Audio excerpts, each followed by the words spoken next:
everyone, welcome back to my channel. My name is Darian and today we're gonna be doing the mid-year book tag. So I feel like everybody knows what this tag is. It has been a staple of booktube for forever and I have done it every single year since I started my channel 5 years ago. We don't need to talk about it. But yes, I will leave the original creators link down below, as well as I took all the original questions plus I added a few that Gavin used in his tag. So I will leave him linked down below as well, because there are always some questions that I feel like should be included in the tag and I feel like he added them. So I didn't take everything he added, but the extra questions I stole from Gavin. Sorry, Gavin. Also, we're in a new location, as you could see. This is where I filmed my mid-year book tag last year because most of my books are downstairs, and instead of bringing them all upstairs, I figured I would just film down here. It is, however, very hot in this room, so I'm doing it for the art, okay? So the first question I actually did steal from Gavin. It's, how is your reading year gone so far? Listen. So as you may know, every single year I set my goal, well, every single year for the past like 3 years, I set my goal to 100 books.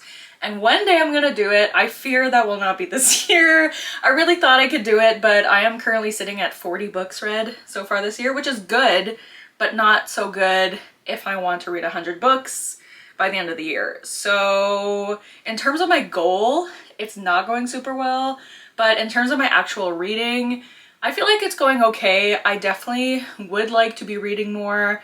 I really need to stop doom scrolling and replace that time with reading time. I spend way too much time on my phone. I'm especially realizing this lately. And so I'm hoping for the second half of the year, I could spend less time on my phone, more time reading. Whether or not I complete the 100 books this year or not, is that gonna happen? I don't think so. But I would like to generally just read more because 40 books is not where I want to be at this point in the year, but I have read some pretty great books. So in terms of the quality of the books I'm reading, it's going pretty well, except that it took until April for me to find a 5-star, but I now have 4 5-stars, I think, this year. So also I will be doing a separate video for my quarterly wrap-up, so stay tuned to see like exactly how the last quarter has gone. But yeah, so I'd say reading here is going okay. Now that you can see more of my body, I have to hide the books more. Don't look. So the next question is the best book that I've read so far this year. And I mean, if you've watched my last few videos, I think we all know what it is, but that is We Could Be Rats by Emily Austen. I have read this twice this year. I read it in May, and then I read it again in, I almost said August. What was this last one? June. There's just something about this book that I find just really gets to me. It like fills a little hole in my heart that I didn't even know was there. Not to get too dramatic. I did meet Emily Austen a few weeks ago. She did an event in Ottawa and I went down to meet her and hear her talk. And she's just so cool. I love her so much and I cannot wait for her next book, which has been announced. She teased it a little bit at the talk, but I'm so excited. It comes out in January, I think. Oh my god, it's about a librarian who has a mental breakdown. Hello. So yes, this book follows Sigrid, who is considering taking her own life. So huge trigger warnings in this book for suicide, for depression, also for drug use, sexual assault. Definitely check the trigger warnings before you go into this book. I feel like I have to mention that every single time I talk about it because I don't want people to see my like glowing review and just pick it up willy-nilly. It is a very dark book. I will say Emily Austen's writing is definitely more on the light side. Like, she has a way of talking about dark topics but still adding humor to it. But still, these topics are discussed, so just take care of yourself if you're gonna read this. But yes, Sigrid is planning on taking her own life, and the book is written in her different attempts at writing a suicide note, and she just keeps starting over because she can't get it right.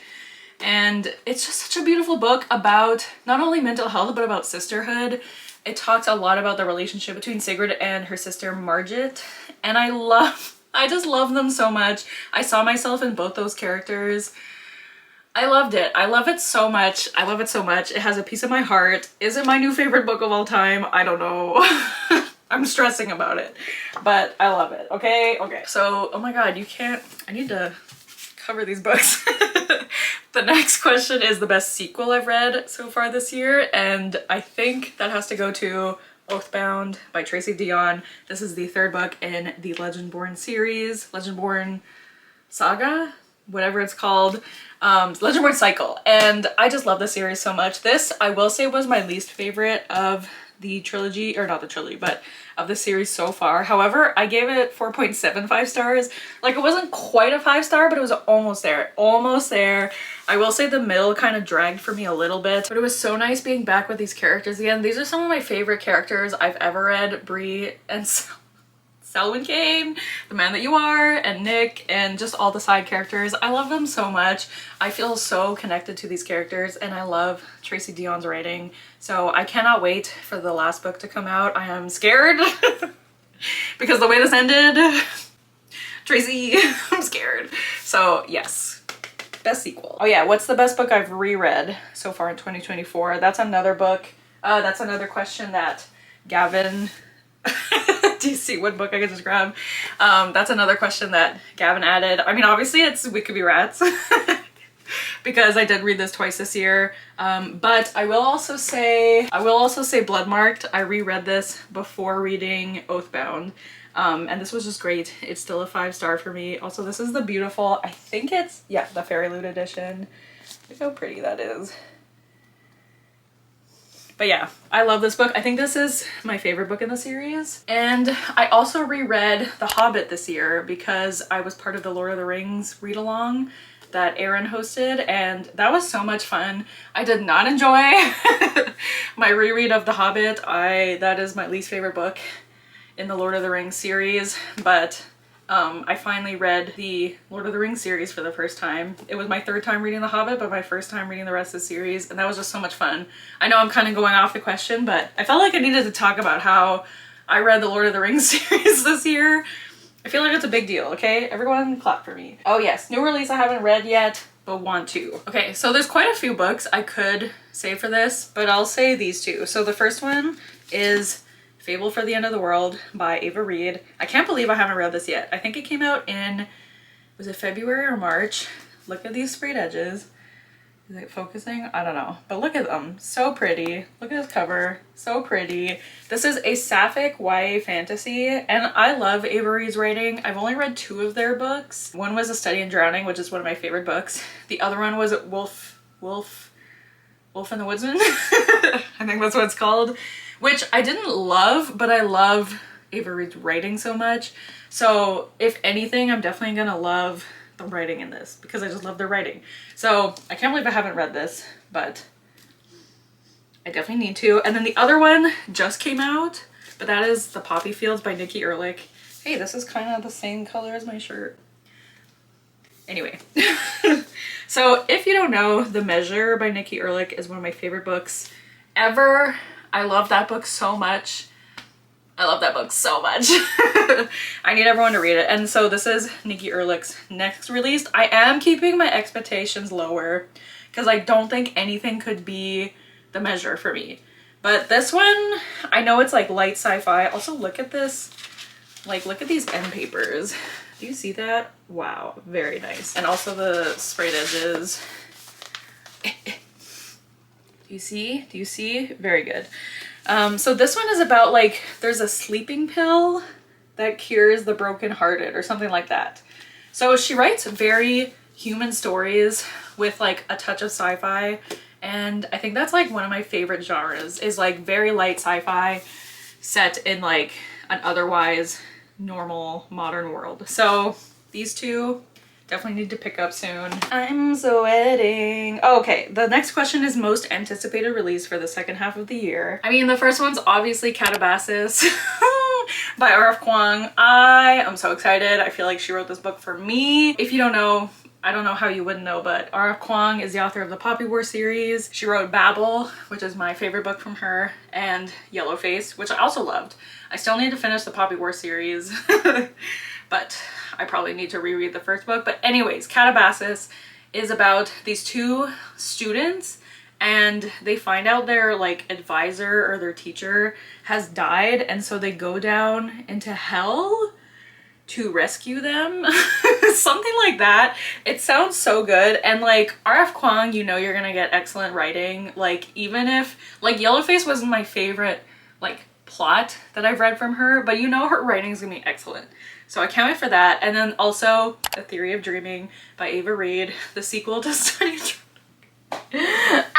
I'm so excited for this book. Like I said before, Study of Drowning, one of my favorite books ever. I'm like out of breath talking about these books. But A Study in Drowning, I'm so excited. I cannot wait to see my baby Preston again. I'm just so excited. Oh my god, the cover's beautiful. I think that comes out, I think they both come out in August actually. That's a big month. And I'll probably have to reread A Study in Drowning. I might save that for the fall, which I mean, as we all know, August is fall in my head, but yeah, so those two releases especially I am so excited for. Oh my god, the next question is, what is the worst book I've read in 2025? I don't think anything will top this book. It was just such garbage. It is called Love at First Book. Jen McKinley, is that the author's name? I read this, it was, so I actually started this before 2025, and it was just a book I had at work when I didn't have much work to do, but I was on the reference desk, and I don't like bringing my physical book to the reference desk. I didn't have a lot of work to do, so I went on Libby to download like a very random ebook, not something I was excited to read. I just wanted something easy so that if I get interrupted, it's not a big deal. So I saw this book, I was like, this looks like a silly, goofy romance, so I chose that as like my workbook. It's so stupid. So stupid. And so it's basically about this woman who works as a librarian, and I can't remember what happens, but she needs like a change in her life, so she decides to go to Ireland for a year, and she gets a job working at this bookshop. And little does she know, the bookshop is owned by her favorite author's son. So she ends up meeting her favorite author who wrote this like very, think like Percy Jackson type series, this middle grade series that she's absolutely obsessed with. But the author hasn't continued the series in 10 years. There's supposed to be like a last book to this series that the author never wrote. So she meets this author and she's like, let me help you write the last book because I know this book series more than you do. So the author's like, yeah, fine. So it's basically like half her helping the author write the book and then half a romance between her and the author's son. It is so bad. I don't think this author has ever been either a librarian or worked in a bookstore before, and I've done both, and I can just tell you it's not it's not accurate, okay? And the romance was so stupid. The writing was some of the cringiest writing I have ever read. There's a part that happens in the end that's supposed to be sad, and I like guffawed when I read it because I was like, this is so ridiculous. Like, oh my god. So yeah, that was my one star of the year so far. I mean, I had to like, I could have DNF'd it, but I was like, I need to know how this ends. Like, it was one of those books where you kind of love to hate to read it. So that was the worst book I read this year. Okay, the next question is the biggest disappointment. The girlies are gonna get mad at me, but I have to say Sunrise on the Remake. I'm so sorry, but also, am I? So obviously this is a prequel to the Hunger Games series. This is about Haymitch and his games. And if you've read the Hunger Games or seen the movies, like, you know how this ends. And I found that took kind of the stakes out of it for me. And so I needed Suzanne Collins to make this interesting and make me care about the other tributes, even though we know how this ends. And I just didn't care. I did not care about any of the other tributes. Even Haymitch was getting on my nerves. The amount of times he used the word rascal, he just kept calling himself a rascal. He's like, I'm so rascally. I'm just the rascalest rascal in the world. Oh my god, it was so annoying. Like, it felt like Suzanne Collins just kind of forgot how to write for a second. Like, this was not the amazing writing that I remember from the Hunger Games series. This was just very average to me. Also, there were way too many cameos from characters from the Hunger Games. And like, obviously they would cross paths, and I understand why some of the cameos are important to set up things that do happen in the Hunger Games. I understand, but we did not need all of them. Okay? We did not need all of them. I don't know. And then obviously, like, I do have a heart, okay? The end of this book is very sad, but it also felt very forced to me. It just felt like Suzanne was like sad. You know? I don't know if that makes any sense. And this makes me so sad because this is purple and I love purple, but I don't know. This just did not do it for me. And I didn't hate it, okay? I gave it 3 stars, but yeah. Okay, the next question is the biggest surprise. And I think I have to say We Used to Live Here by Marcus Kluwer. I read this for the Goodreads video that I did. It was in the best horror category for last year's Goodreads Choice Awards, and I think it did win. But I had heard so many amazing things about this book, and I was like, okay, I'm gonna try it. I'm not a big horror person. I do like psychological horror, which this one was kind of, but it was more like, is it a haunted house? I mean, you don't really know what's going on. It's essentially about this couple who just moved in to this house, and then their doorbell rings and this guy is there with his family, and he's like, hey, we used to live here. Well, technically it's only him, so he used to live here. And he's like, I really want to show my kids where their dad grew up, and they're like, okay. So they go into the house and things start happening. And I had a really great time with this. Did it make me super anxious? Yes, it did. But I thought it was really fun and really well written. And like, if you're like me and you're a baby, I think this is a good horror to kind of get you started into horror. There's definitely some like gory parts, but nothing too crazy. And I don't know, I just thought it was really well written. I loved the ending of this book. It was just I found it so interesting. I really liked it. The next question is my favorite new author, either a debut or new to me author. And I wish I could say Emily Austen for this, because I did read We Could Be Rats and Everyone in This Room Will Someday Be Dead this year, but she's not new to me this year because I read Interesting Facts About Space last year. But I feel like those 2 books solidified her as a new favorite author to me, but I'm gonna follow the rules. So I'm gonna say Sarah El Arifi, who is the author of the Ending Fire trilogy. She also wrote Faybound, which I do have.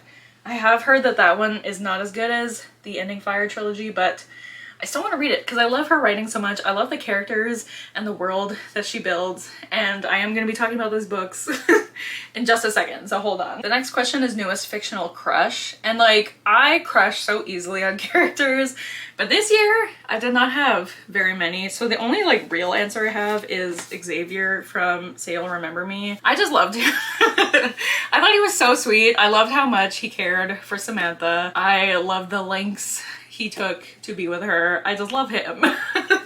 He's just such a good boy. He deserves the world. He's been through so much, and I just want to give him a hug and say it'll be okay. So I have to say Xavier. Many hours later.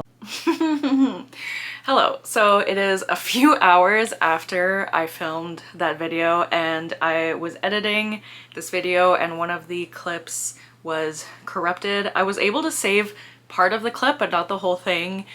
Don't ask me how. I don't know. I've been working on this all day trying to save this one clip, and I only saved part of it, and it's fine. So I'm just gonna refilm the questions that I am missing. So I think there's 3 questions that I'm missing. Also, I'm realizing this is like a much better background than I had before. Like, should I film here all the time?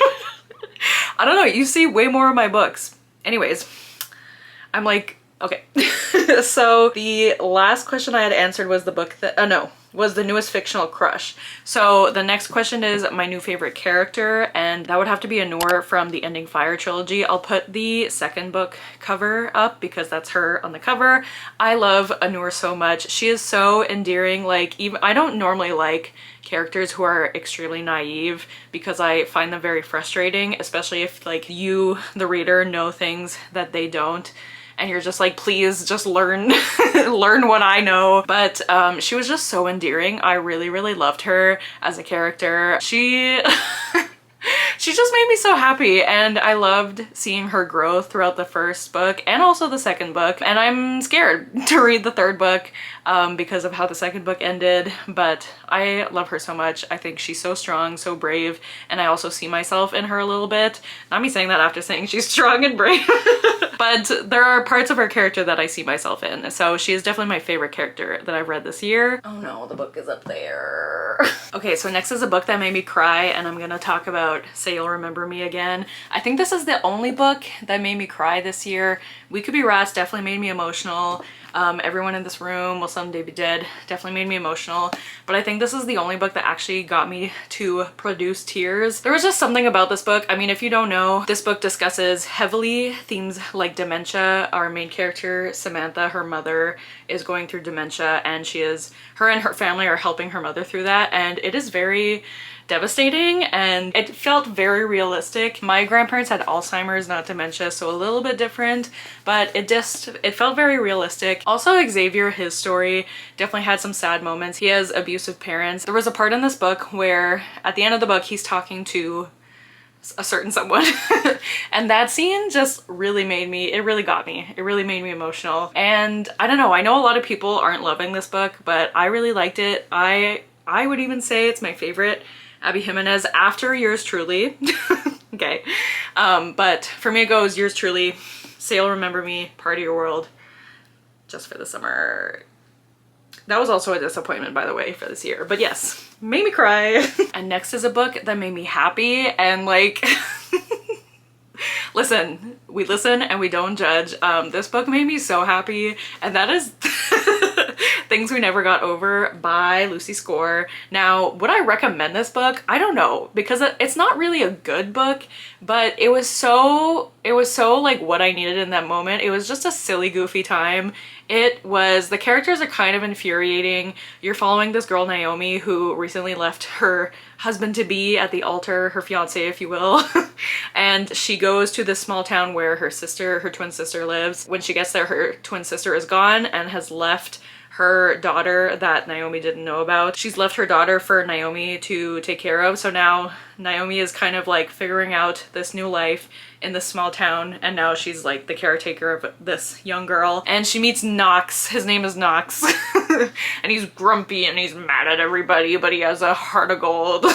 You know how it is. And so like yes, I gave this book 2.5 stars because I cannot in good conscience give it higher than that. However, it did make me super happy because I had just had such a fun time. Like, this was such a fun book to read, and I cannot wait to read the rest of the series, especially I think it's the third book, follows the librarian character. So can't wait for that representation. But yeah, this just made me super happy. Okay, so then I'll start answering the next question, and then you'll see we have the rest of this answer in the original video that I filmed. So the next question is the most beautiful books you bought or received this year, and I have to say the Illumicrate editions of the Ending Fire trilogy. So I'll start by showing the first one. So this is the first book. This is what it looks like. These are the sprayed edges, and then let's see if I can transition. This is the naked hardcover. I'll only show the first book because I find the other books, they're not really spoilers, but the art on the other books, they kind of give a few things away. So these are the end papers. What's going on here? I don't know. And here. Ugh, wow. Love these books so much. But yeah, these are definitely the most beautiful books I got this year. Also, did I mention the first book was my first 5-star of the year?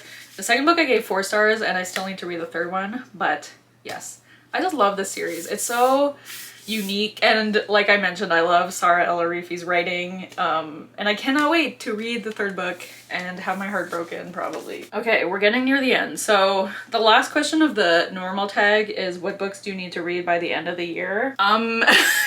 There's so many.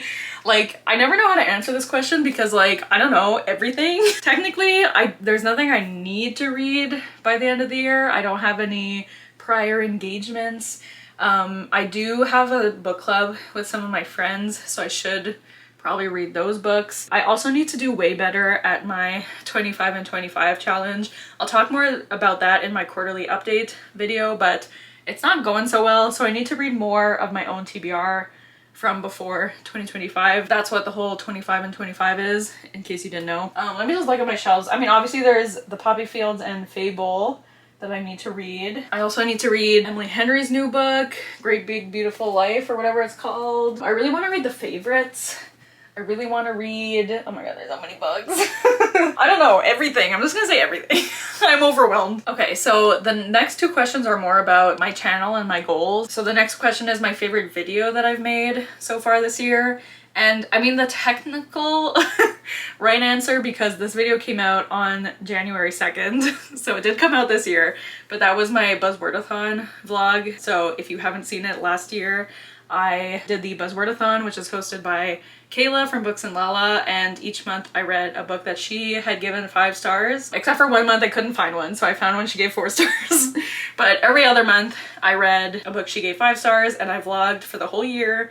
And it is a video I had tried to do previously. I think it was 2022 I tried to do it, and I just failed. I made it to like August, I think, and then I don't know, I just stopped filming it. So I wanted to try it again, and last year I was successful, and I was really proud of myself for filming a video for a year and sticking to it. And I think, I mean, the video did really well. I think it's my second best performing video on my channel, so I'm just really happy that I was able to do that, and I was very proud of myself. And now this year I'm doing the Buzzwordathon, and I'm just reading whatever. But another video I want to mention is my Goodreads video, because a lot of things came up, especially while editing that video. I had accidentally deleted some footage, and I was just like, I was not really happy with how it ended up, because I was missing a lot of footage and had to refilm a bunch of stuff. And it just took so long for me to do. I think I ended up posting it in March, and I was like, I don't think anyone cares about the Goodreads Choice Awards anymore. But I was just proud of, like, am I necessarily proud of the video? Not really. But I'm proud of myself for doing that. I read 1 book from each category in the Goodreads Choice Awards from last year, and I was just proud of myself for doing that. It was something I've wanted to do. I've always wanted to do a Goodreads Choice Awards video, something like that. And I found some really great books through that. I found some books that I didn't like as much, but like I wouldn't have read We Used to Be Here, We Still Live Here, if it wasn't for that video. So I am really proud of that one also. And then I just want to mention one of my weekly vlogs from a few weeks ago when I went to Ottawa to meet Emily Austin. I just love that vlog just because I had such a good time in Ottawa, and yeah, highly recommend that vlog if you want. Okay, we have one more question, and I need to hurry up because my memory card is gonna run out of space. The last question is any channel goals I have for the rest of the year. And honestly, I mean, in in a perfect world, I would love to reach 3,000 subscribers. I've been stuck at the same number for basically 2 years now. I have not had much growth, which is understandable. I don't think the algorithm likes me very much. I'm not very consistent with my posting. I have found it hard to manage posting videos and working almost full time. But in a perfect world, I would love to reach 3,000 by the end of the year, but I know that's not really realistic. So really, I just want to be more consistent, maybe come up with some kind of schedule that works with my job, and post once a week even. If I could ever post twice a week, that would be great, but just posting once a week and being more consistent, I would love that. I also have a lot of videos that I would like to do. Will I do them? We'll see, but yes. So yeah, that's the mid-year book tag. Let me know if you've read any of these books, what you thought about them, or if you want to answer the questions in the comments, feel free to do so. If you watched till the end, leave ooh, I haven't done a really random emoji in a while that has nothing to do with anything, so I'm just gonna go boop. Okay, leave the roller skating emoji. Okay, you know the one. So leave the roller skating emoji if you watched till the end. But yeah, thank you guys so much for watching. Don't forget to like, comment, and subscribe, and I'll see you guys soon with another video soon. Bye!